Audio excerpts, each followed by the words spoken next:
एक गांव में घोंचूराम मोचूराम नाम के दो मित्र रहते थे। घोंचूराम बहुत उस्ताद था, किंतु मोचूराम भी उससे कुछ कम नहीं, वह भी उस्तादों का उस्ताद था। एक दिन दोनों ने तय किया कि गांव से दूर जाकर कहीं नौकरी की जाए और दोनों नौकरी की तलाश में निकल पड़े। दोनों ने आपस में तय कर लिया कि एक ही जगह नौकरी करेंगे, इकट्ठे रहेंगे और जो मिलेगा उसे आधा आधा बांट लेंगे। शहर में आकर दोनों बहुत दिनों तक भटकते रहे, लेकिन ऐसी नौकरी ना मिली जहां दोनों एक साथ रह सके। अंत में वे हारे थके एक बुढ़िया के पास पहुंचे और अपनी परेशानी का हाल सुनाया। बुढ़िया बोली, मेरे पास एक गाय है, उसके लिए मुझे 2 नौकरों की जरूरत है। तुम लोग चाहो तो मेरे पास नौकरी कर सकते हो। यह सुनकर दोनों बहुत प्रसन्न हुए और बुढ़िया के पास नौकरी करना स्वीकार कर लिया। बुढ़िया बोली, देखो, एक आदमी दिन की नौकरी करेगा और दूसरा रात की। दिन वाला जंगल में गाय को चराने ले जाएगा और रात वाले का काम यह है कि वह गाय के गोबर को नीचे नहीं गिरने देगा, साथ ही गोबर की सफाई भी करेगा। दोनों ने बुढ़िया की बात मान ली। घोंचूराम ने दिन का काम संभाल लिया और रात भर ड्यूटी देने के लिए मोचूराम तैयार हो गया। शाम होते ही मोचूराम गौशाला के कमरे में घुस गया। गाय बार बार गोबर करती और वह तसल्ले में उसे थाम लेता। रात भर वह तसल्ला लेकर गाय के पीछे पीछे घूमता रहा। नींद से उसकी आंखें मूंदने लगी, किंतु डर था गाय जाने कब गोबर कर दे। वह सो न सका। प्रातः होने तक वह थक कर चूर हो गया। सुबह हुई। घोंचूराम ने पूछा, कहो उस्ताद, रात कैसी कटी? मोचूराम बोला, उस्ताद जी, बड़ा मजा आया। मालूम न पड़ा कि मैं कहाँ हूं और रात निकल गई। अब घोंचूराम की बारी थी। उसने गाय को गौशाला से निकाला और छड़ी लेकर उसके पीछे हो लिया। देखते देखते गाय खेत खलियानों को लांघती हुई दूर निकल गई। वह पल भर कहीं रुकती नहीं थी। रास्ते में खेतों को चरती हुई आगे ही बढ़ती जाती थी। घोंचूराम उसके पीछे दौड़ता हुआ हाँफ गया। उसका पसीना छूट गया। रास्ते में लोगों का नुकसान होने के कारण कई जगह उसकी पिटाई भी हो गई। जगह जगह गालियां और दुत्कार भी मिली।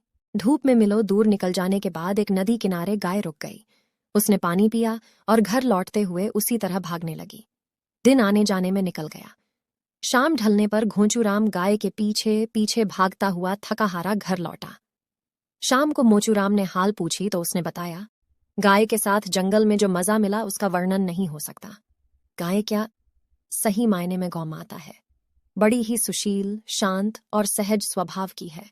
यहां से सीधे नदी के तट पर पहुंची। वहां हरे घास का मैदान है। किनारे पर एक घने पत्तों वाला बरगद का पेड़ है। गाय वहीं चरती रही और मैं पेड़ के नीचे तानपूरा बनकर पड़े रहा। शाम को इसने नदी में पानी पिया और अपने साथ मुझे सीधे घर ले आई। गाय के साथ आया देखकर लोग मुझे कृष्ण कन्हैया कहकर बुलाने लगे। वाह, क्या बात है! मोचूराम मन ही मन तड़प उठा और बोला, उस्ताद जी, एक दिन मुझे भी मौका दो। मैं भी नदी के किनारे उस हरे भरे मैदान को देखना चाहता हूँ। गाय के साथ देखकर लोग मुझे भी कृष्ण कन्हैया कहकर बुलाने लगेंगे। सचमुच कितना मजा आएगा। घोंचूराम चाहता ही था कि किसी तरह दिन की नौकरी से पीछा छूटे।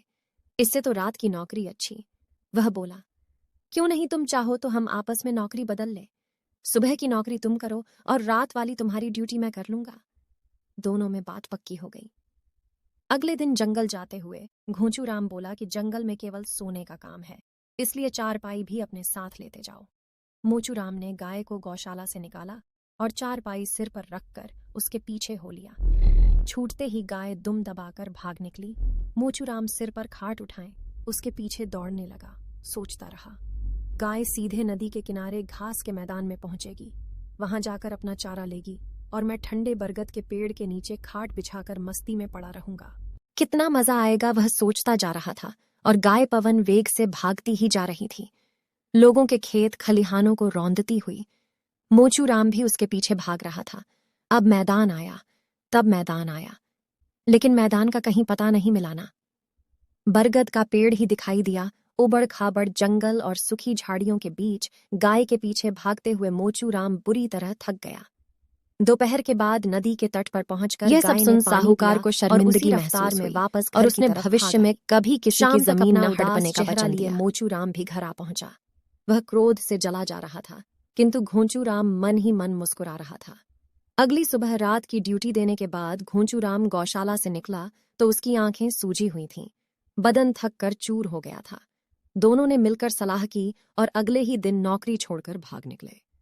आपको हमारी यह कहानी कैसी लगी हमें कमेंट करके ज़रूर बताएं और ऐसी और कहानियों के लिए हमारे चैनल हिंदी कहानी एआई को ज़रूर सब्सक्राइब करें। धन्यवाद।